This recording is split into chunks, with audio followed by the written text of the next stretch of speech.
Bien, chers élèves, continuons dans notre activité ici avec la détermination du sens de variation, du tableau de variation et la méthode de construction du tracé, la courbe d'une fonction réciproque.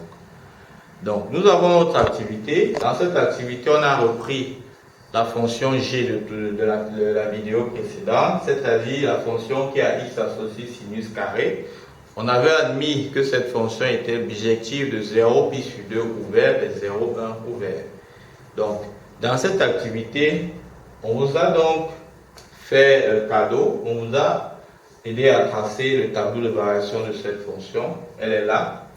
Et par cette activité, par ce tableau de variation, à partir de là, nous allons construire le sens de variation, le tableau de variation et la méthode de construction de la réciproque g-1 de cette fonction.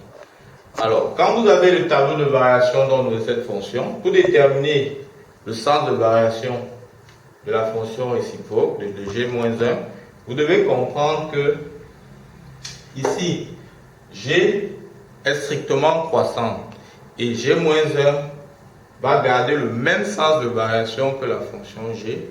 Donc, g-1 lui aussi sera strictement croissant. Comme g va de 0 pi sur 2 vers 0, 1, g-1 lui va aller de 0, 1 vers 0 pi sur 2.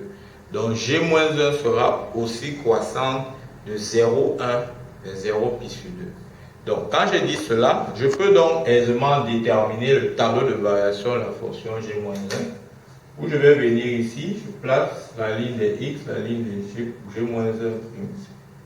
Donc là j'ai g-1' de x, et ici j'ai g-1 de x. Donc à ce niveau, je dis bien, j'aurai donc g de x va de 0 pi sur 2 vers 0, 1. g-1 va plutôt aller de 0, 1 vers 0 pi sur 2. Donc le domaine là-bas c'est 0, 1. Le signe de la dérivée de g-1, parce que g' est positif, g-1' aussi est positif. Et maintenant, celui-ci va garder le même sens de variation. Il va aller de 0, 1 vers 0 pi sur 2. Aussi simple. À chaque fois que vous avez le tableau de variation de la fonction g, vous pouvez déduire facilement le tableau de variation de la fonction g-1. Maintenant, pour ce qui est de la construction, quand vous maîtrisez la construction de la fonction g, pour construire la fonction g-1, vous faites simplement la symétrie de la fonction g par rapport à la première bisectrice. Cela dit donc, les deux fonctions g et g-1 sont toutes deux symétriques par rapport à la première bisectrice. Ce que je vais vous enseigner encore dans cette nouvelle notion, c'est quoi? C'est que comme les deux sont symétriques, cela veut dire que les deux gardent exactement les mêmes propriétés. Ça veut dire que si pour g par exemple c'est continu en 1, pour g-1 ce sera continu en l'image de 1. Si c'est dérivable sur i, pour g-1 ça sera dérivable sur l'image de i. Donc ça garde exactement les mêmes propriétés parce que les deux sont symétriques par rapport à la première bisectrice.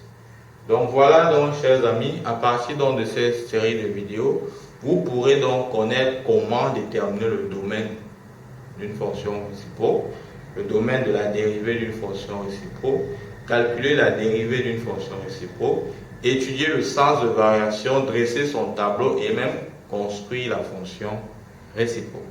C'est donc tout pour cette pile de vidéos. Je vous remercie pour votre écoute et je vous dis à très bientôt pour un nouveau sujet. Bye bye.